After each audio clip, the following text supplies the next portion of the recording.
My favorite part about embarking on the project was really just walking around the city, because I had been here for 3 years already and had, gone downtown to restaurants, like eaten food, wandered around, but I never really opened my eyes, I guess. I didn't really look at the buildings and notice that, like, that one's from the 1800s and that one's from the 60s, and how did they come together and what developed that change. So I hope that, the people that walk around their everyday lives start to notice things like that too. And every year I teach a curatorial seminar for the students that links them to the Phillips Museum of Art here on campus.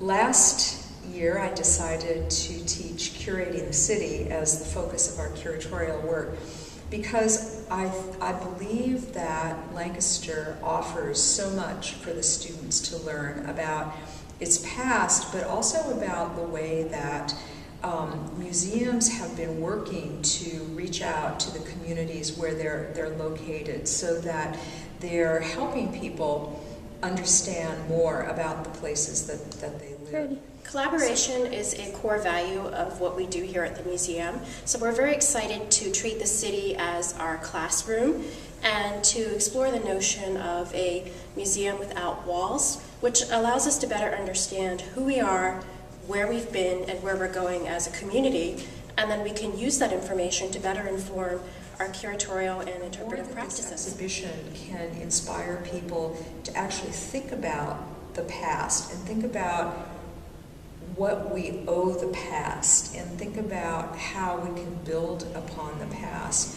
I think it's to the benefit of all of us. Well, what I noticed through my research was that there was really no very little, written memory, memories or recollections of the breweries, or physical reminders. Like, there were no plaques on any of these sites, and these were huge, places of industry. These beers got shipped all the way, up and down the East Coast. It just boggled my mind how, no one seemed to remember that these places existed.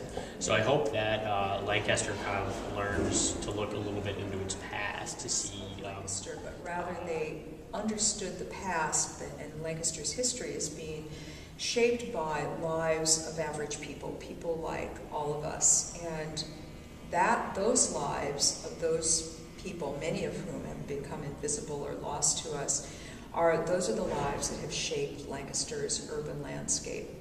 So the students spent a good part of the semester researching different parts of the city, finding out about the people who live there, uncovering the hidden stories of Lancaster, and assembled them into a digital online exhibition, a virtual exhibition, in which they overlay these stories from the past onto the present day landscape. The most surprising part of my research on the brothels in Lancaster was that I didn't realize that there would be so many, and that they would be so prevalent.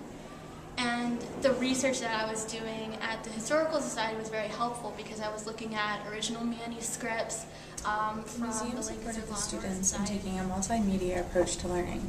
They were introduced to new technologies that supported critical thinking, communication, and collaboration.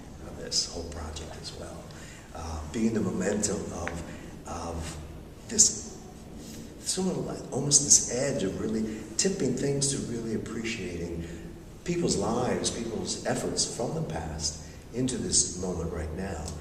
And I think this idea of the right now is what's really important about being connected to the past.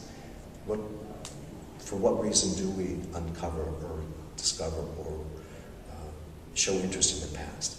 It's for our efforts right now, because right now is going to directly influence what we're going to do in the future.